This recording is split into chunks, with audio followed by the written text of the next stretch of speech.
एक छोटा सा बोर्ड रेड़ी की छत से लटक रहा था। इस पर मोटे मार्कर से लिखा हुआ था, घर में कोई नहीं है, मेरी बूढ़ी माँ फालिज ज़दा है, मुझे थोड़ी थोड़ी देर बाद उन्हें खाना और इतनी ही मर्तबा हाजत करवानी पड़ती है। अगर आपको जल्दी है तो अपनी मर्जी से फ्रूट तोल लें और पैसे कोने पर रैगजीन के गत्ते के नीचे रख दीजिए। साथ ही रेट भी लिखे हुए हैं और अगर आपके पास पैसे ना हो तो मेरी तरफ से ले लेना, इजाजत है। वल्लाहु खैरुर राज़िकीन। मैंने इधर उधर देखा, पास पड़े तराजू में 2 किलो सेब तोले, दर्जन केले लिए, शॉपर में डाले, प्राइस लिस्ट से कीमत देखी, पैसे निकालकर रेडी के फट्टे के गत्ते वाले कोने को उठाया। वहाँ 100, 50, 10 के नोट पड़े थे। मैंने पैसे इसी में रखकर इसे ढक दिया। इधर उधर देखा कि शायद कोई मेरी तरफ मतवज्जे हो और शॉपर उठाकर वापस फ्लैट पर आ गया। अफ्तार के बाद मैं और भाई उसी जगह पर गए। देखा एक बारिश आदमी, दाढ़ी आधी काली आधी सफेद, हल्के क्रीम कलर कुर्ते शलवार में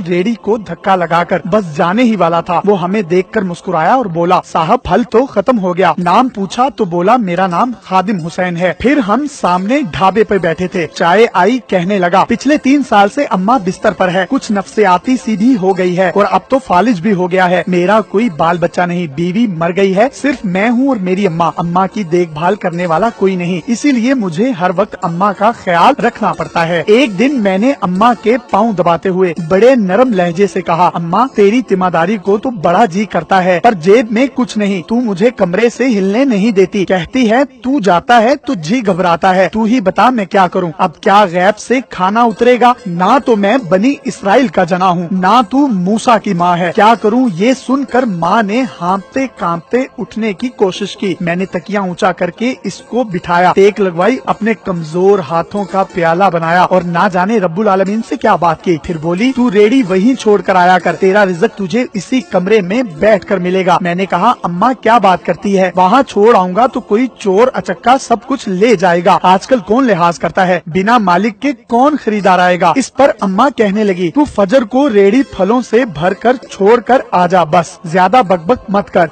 शाम को खाली ले आया कर। अगर तेरा रुपया गया तो ये खालदा सुरैया अल्लाह से पाई पाई वसूल देगी। 2.5 साल हो गए हैं भाई, सुबह रेडी लगा जाता हूँ, शाम को ले जाता हूँ, लोग पैसे रख जाते हैं, फल ले जाते हैं, ढेला ऊपर नीचे नहीं होता, बल्कि कुछ तो ज्यादा रख जाते हैं। अक्सर नफा लागत से 300-400 ऊपर ही जा निकलता है। कभी कोई अम्मा के लिए फूल रख जाता है, कभी कोई और चीज। परसों एक पढ़ी लिखी बच्ची पुलाव बनाकर रख गई, नोट लिखकर रख गई अम्मा के लिए। एक डॉक्टर का गुजर हुआ, वो अपना कार्ड छोड़ गया, पुष्ट पे लिख गया, अंकल अम्मा की तबीयत ना संभले तो मुझे फोन करना, मैं घर से पिक कर लूंगा। किसी हाजी साहब का गुजर हुआ तो अजवा खजूर का पैकेट छोड़ गया। कोई जोड़ा शॉपिंग करके गुजरा तो फ्रूट लेते हुए अम्मा के लिए सूट रख गया। रोजाना ऐसा कुछ न कुछ मेरे रिज़्क के साथ मौजूद होता है। ना अम्मा हिलने देती है, ना अल्लाह रुकने देता है। अम्मा तो कहती है कि तेरा फल बेचने के लिए अल्लाह खुद नीचे उतर आता है और बेच बात जाता है। भाई वो प्यारा रब एक तो राज़िक है, ऊपर से रिटेलर भी है। अल्लाह अल्लाह। आखिर में मुझे अपने बच्चों से कहना है, अगर आप फारिग हों और अपने वालिदैन को काम करते देखें तो फौरन उठकर इनकी मदद करें और इन्हें कहें, अम्मी जान अब्बा जान लाइए मैं आपकी मदद करता हूँ। फिर देखें दुनिया और आखिरत की कामयाबियाँ कैसे तुम्हारे कदम चूमती हैं इंशाअल्लाह। मजीद इस तरह की वीडियोस हासिल करने के लिए आप हमारा पेज डेली पाकिस्तान भी लाइक कीजिए।